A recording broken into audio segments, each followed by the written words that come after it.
All right, welcome back to the KCM Race Wars. So far, there were lots of back and forth games, and then mine just came on the scene and completely started wrecking everybody. And now he's going to be up against Jaedong. This is, I believe, the final hope for Zerg. Can Jaedong actually take it? It's going to be on Colosseum 2. Really excited to see if mine can perform the all-kill on all the races, if he's that much of a god.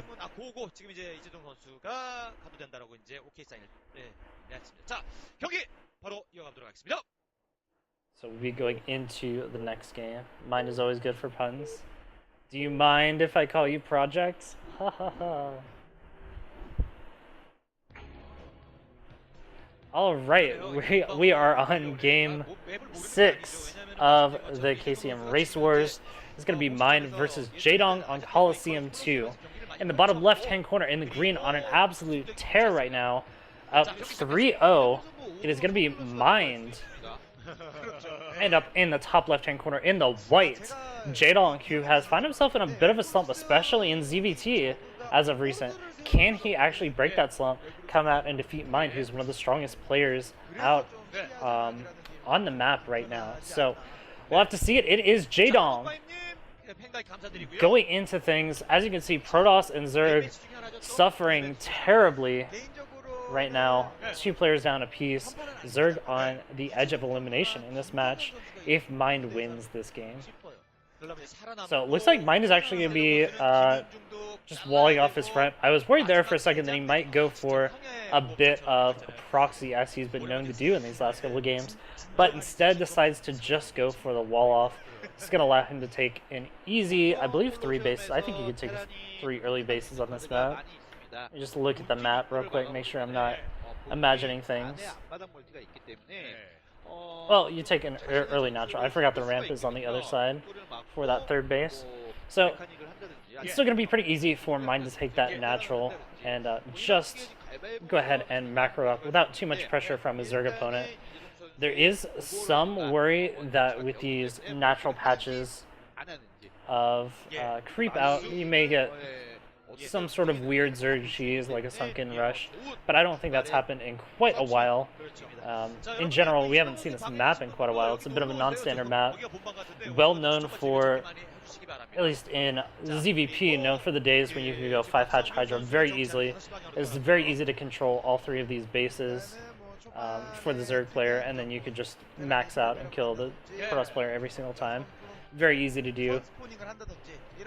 In this particular case, in ZVT, it's a little bit more balanced. There's lots of areas that you can play around with Mutalisk. There's lots of chokes that lurkers can take advantage of as well. So there's lots of cool stuff that you can be doing. Jaedong is going to be going for what has been his go-to build as of recent, which is taking a faraway 3rd with his 3rd hatch. Normally you see a macro hatch for your 3rd hatch, but Jaedong has been taking a faraway one. And what this does is if your opponent goes for a +1 5 racks in particular, the pressure in the map actually gets out there so late that your opponent doesn't have enough time to actually get on top of that ramp before Sunkens come out, before the ability to actually defend that base comes out. So even if some units do get onto that high ground area, even if they do manage to kill off a couple of drones, you're really not on all that bad a position because you're getting the extra mineral income from having that 3rd base up a little bit earlier. You're also getting, you have the position to build the sunken defenses, which will allow you to hold on a lot more cost efficiently on the high ground as well. So there's lots of good things to this build. However, the problem that most of the time Zerg players face, and that I've seen Jaedong lose to, is when Terran scouts out the Zerg main and sees that the 3rd hatch isn't there, they automatically know that the 3rd hatch is somewhere else out on the map, and instead just go for a much earlier timing, which creates a lot of problems for the Zerg player, of course. So, as you can see, Mine scouted this out immediately. Instead of going for the fast eBay, he's actually just going to be throwing down his academy and going for a bit of an earlier timing to try to kill off Jaedong before he gets off the ground. In particular, the 2 racks timing, if you just go ahead and build the second racks early on, it counters this build very, very well. So we'll be seeing that coming out from mine pretty soon. Expect to see an attack that comes out right before the mules start to be built. It causes a lot of problems. Some Terran players prefer to add in 2 to 3 fire bats as well, just to make that pressure especially strong. And with this full wall off, there's nothing that Jaedong can really do to scout out his opponent or know what's even going on in his opponent's base. Stim already researching, and there's going to be a lot of pain coming Jaedong's way very shortly. What I hear when they're talking about bases, main base, natural expansion.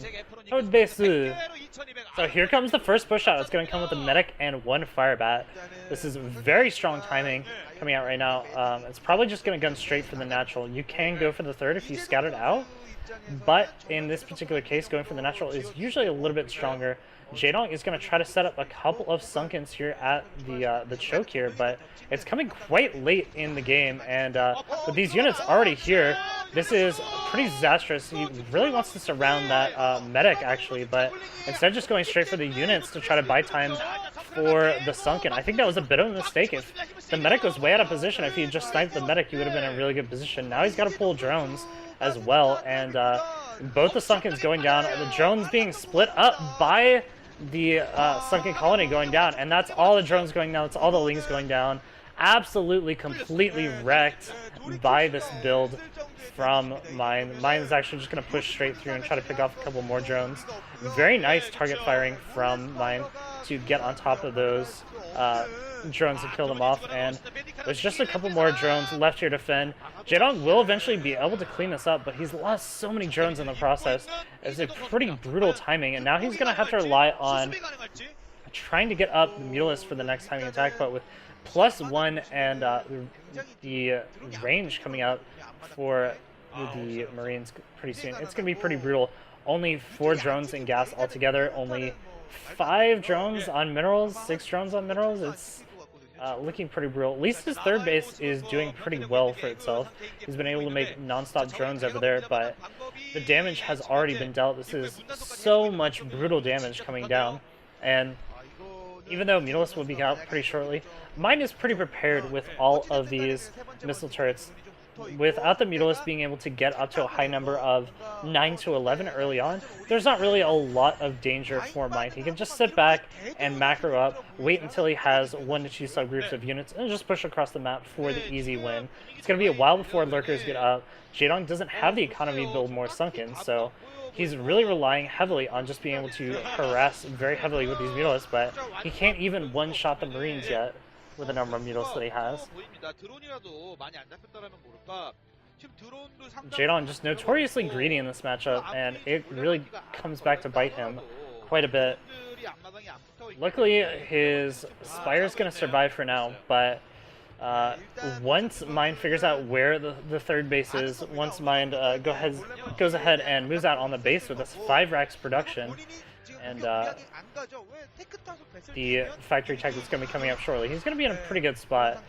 Jaedong doing a good job of keeping tabs on where the army is and what's going on. Queen's Nest is coming down right now. Is Jaedong actually just going to skip lurkers entirely?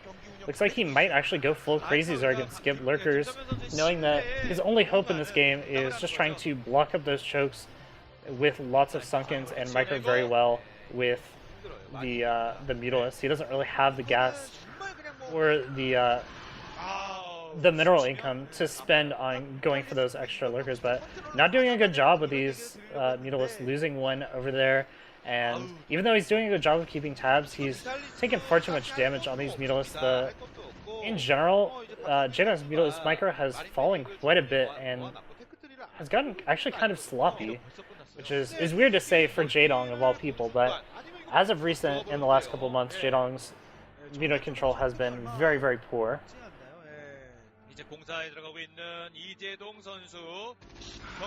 So he's going to be trying to push down his opponents. Mine moving out right now with 2 sets of bio. It's going to be able to move out across the map pretty quickly.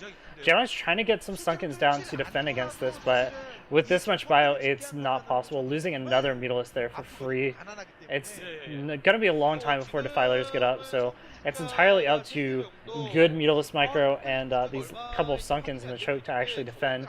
But I'm not sure he can do it. He really needs some Sunkens on high ground if he wants to defend against this properly. This is kind of an ugly position normally if you were up against lurkers, but there are no lurkers out on the map, so it'd be very trivial for Mind to actually just push in and kill his opponent. But it looks like he's waiting for his upgrade to finish. He's waiting for that +1 before he goes in all the way. And there's the stem. Looks like he's going to be going all in on this.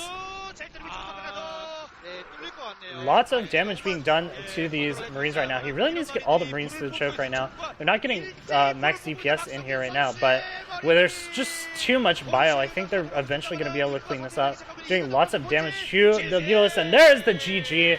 Jaedong not able to hold off his build, just subpar to what Mind had prepared for him.